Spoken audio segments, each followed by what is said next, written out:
Hi, my name is Ed Morris. I'm the lead of the Tactical Technologies group here at the SCI. I'm going to be talking today about some work we've been looking into for several years now called Events, Relationships, and Script Learning. I'd like to start with what initiated this work originally. It really goes back to two places. One is we did an analysis of tweets coming out of Cairo and Benghazi around the events that occurred that led to the death of our ambassador and several other Americans, 3 other Americans. And we found something about those tweets. First of all, for the Cairo situation, we recognized very quickly that there was lots of information to tell us a demonstration was coming. In terms of Benghazi, there was no information that we could easily identify, although we didn't have the complete set of the tweets. But the point is they had operational security for the Benghazi attack.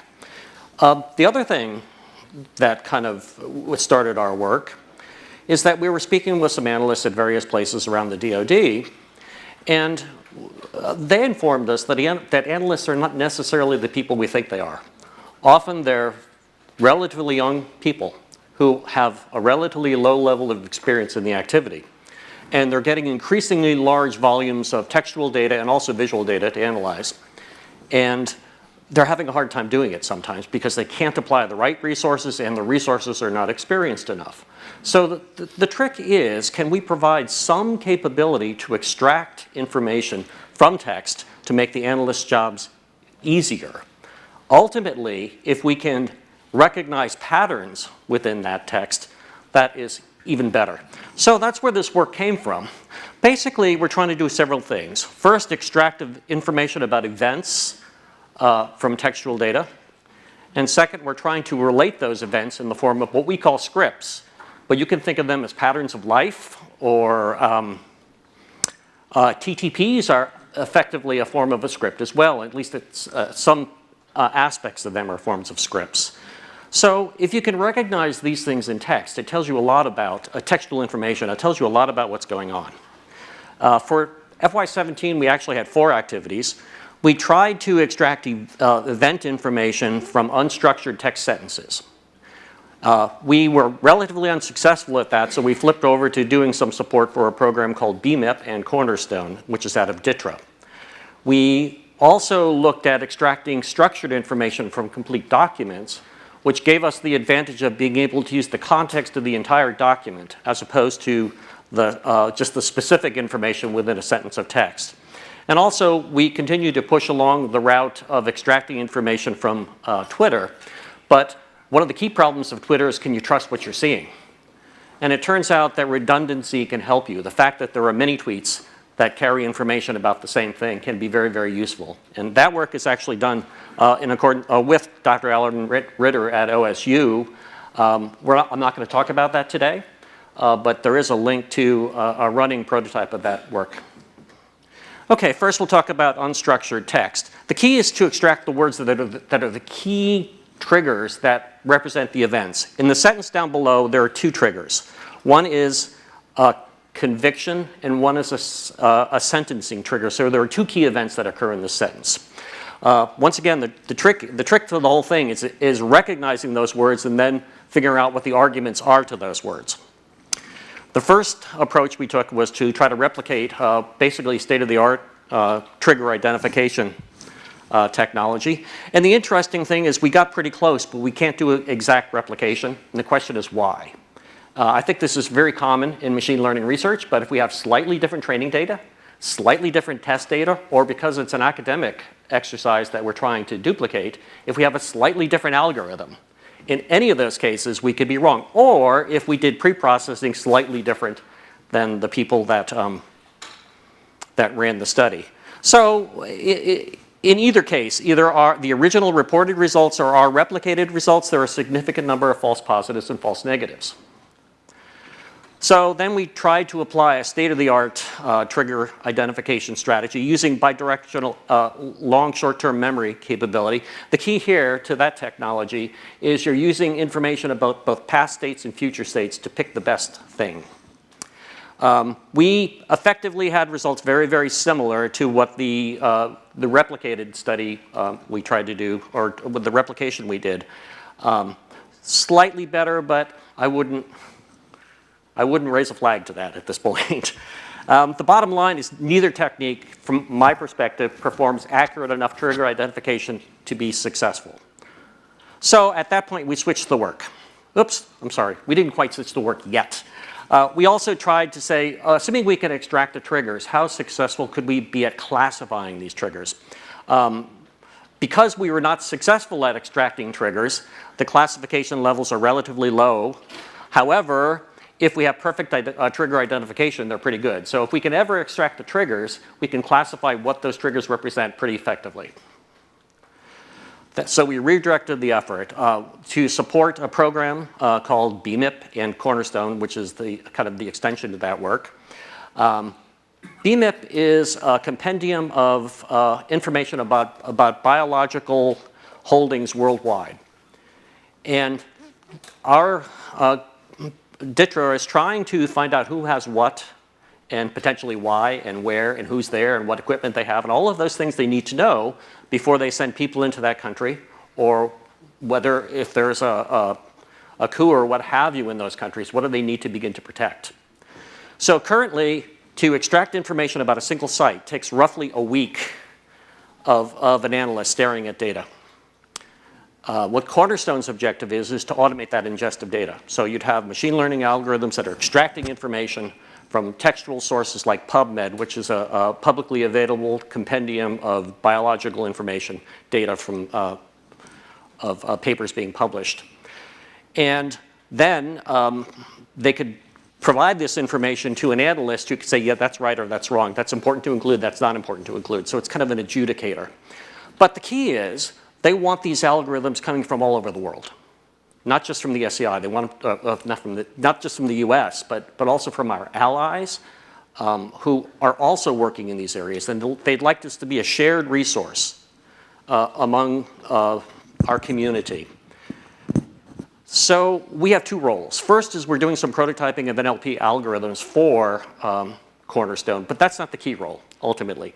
The key role is to be able to determine at runtime whether these algorithms are trustworthy, whether they're providing correct results, whether they're performing in a way that's not delaying the results too long, and whether they're resilient to stand up to failures of machines, failures of the algorithms themselves. So that's kind of the longer term strategy, and that's separately funded. Talking very quickly about the document event extraction, the key is to use clues from within the complete document and complete predefined templates, so you kind of know what you're looking for here. The basic approach is using two very novel algorithms, a learning to search algorithm, which is all about teaching the system to search effectively. So it doesn't have to search everything. It could use information about what it already knows to direct the search for a future or the next thing it needs to find out. Also, we're looking at an attempt to train these systems very easily such that you can move to a different domain with very little or none, hopefully, retraining of the system. The preliminary results are very, very good. We're currently, once again, we're working with CMU on this and currently gathering annotated data via Mechanical Turk. This is a slightly old slide. They're probably complete with that exercise now. And ultimately, once again, we want to be able to build the scripts, recognize the patterns within the data, the textual data. There's a lot of work to get there. Last year, we were able to demonstrate we could build these scripts if we knew the events. So this year, let's figure out if we can actually capture the events so we can build the scripts. But there's work to be done. And in conclusion, our results, we got relatively very slight, if any, improvement on the ability to extract events from sentences. That was kind of disappointing. But we have very good preliminary results on macro events extraction from documents using the context of the complete document. And we also have a prototype for event extraction from social media, which uses the redundancy within social media to provide more information about the event going on, but also to give you some level of assurance that it's not made up. Future work, we're going to be supporting Beamit and Cornerstone. There's a CMU dissertation focused on macro event extraction, and they're also pursuing development of scripts for macro events that may ultimately turn into a CMU dissertation. And there's the contact information. Questions? Bob. I guess I asked this question yesterday, but I'll ask it again. Okay. So we heard yesterday about some of the video summarization work. Yes. Obviously one of the big aspects of this, which obviously you couldn't present today because it's not out in the public arena yet, is the ability to verify and validate analytics algorithms and information services. On top of that, I guess one of our future directions is to verify and validate things like video analytics algorithms. Right. Right. So I guess could you sort of talk briefly just about strategically, how that might play out, how that process might go, and what the sort of area of assuring what amounts to autonomy in the context of machine learning looks like when you start to get into data analytics and things that are more information service oriented. Yeah. So to start with, Kevin's a member of my team, but he doesn't work on this particular work. So I was in the back kind of saying, ooh, ooh, ooh, ooh. And I know Jeff was doing the same thing because we kind of knew where you were coming with that work. Our strategy is to look at multiple things that are extractable extractable regardless of whether you have access to the internals of the algorithm or not. So initially, we're looking at black box algorithms, but if you have pipelines like Kevin demonstrated for video summarization, you could extract information between each step in that pipeline. So that's kind of a gray boxy approach. We're looking at several things. The initial piece is performance, just to make sure the system is performing as you expect. It's not delayed too much.